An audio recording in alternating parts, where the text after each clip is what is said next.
Well, thank you, Mr. President. This is a debate where it really doesn't matter who's speaking, Republican or Democrat, because we're speaking with one voice, and that very seldom happens in American politics today, unfortunately. But there will be 50 minutes divided, but really there is no division here. Senate Resolution 65 has 91 co-sponsors. Now, that is very difficult to do, and the President, Senator Coons, was an original co-sponsor of the legislation.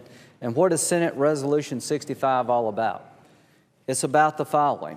On March 4th, 2012, President Obama stated, "Whenever an effort is made to delegitimize the State of Israel, my administration has opposed them.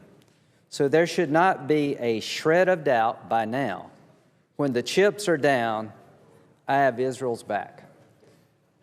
This resolution is in support of the President's statement.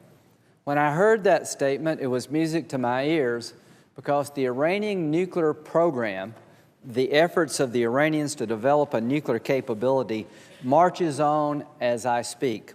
Today, May 22nd, there are two articles, one in the Associated Press, one in Reuters, talking about IAEA reports and diplomats saying that Iran is pressing forward with the construction of a research reactor that would add to their nuclear capability in terms of enriching uranium to make a bomb, and that they've increased the number of centrifuges since April dramatically.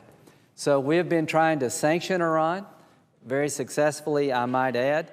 Senator Menendez, my co-sponsor here, the original co-sponsor, will be here around 4.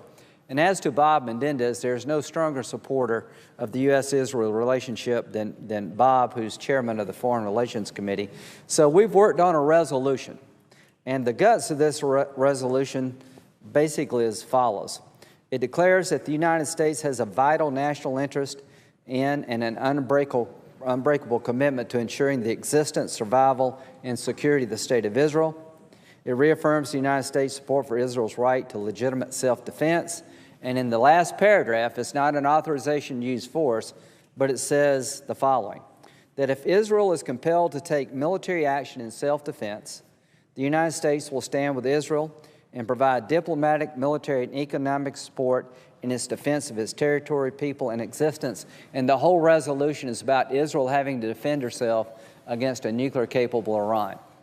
So when our president said in 2012 that we have Israel's back, that his administration has Israel's back, this is a chance for the United States Senate to say, we also have Israel's back. And from my point of view, you can't separate the threat that the nuclear program in Iran creates from the United States and Israel. They're the same.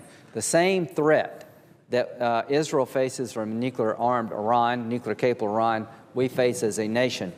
So people wonder, what will happen if that day ever comes? What would America do? Well, this is a statement by every United States senator who votes yes. Not an authorization to use force, but a statement that if that day comes and Israel has to justifiably defend itself from a breakout by the Iranian regime to build a nuclear weapon, which could be the end of the Jewish state, we will have Israel's back economically, militarily, and diplomatically.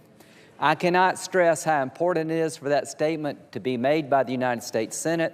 Time is running out. Time is not on our side. And as to the threat from Iran, since 1984, they've been characterized as the most active state sponsor of terrorism in the world.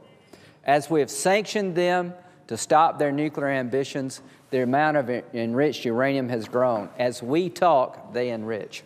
So we're going to have several senators come down, voice their support for this resolution. And with that, Senator Hoeven, I'd like to recognize for 2 minutes who's been an unwavering supporter of the U.S.-Israel relationship.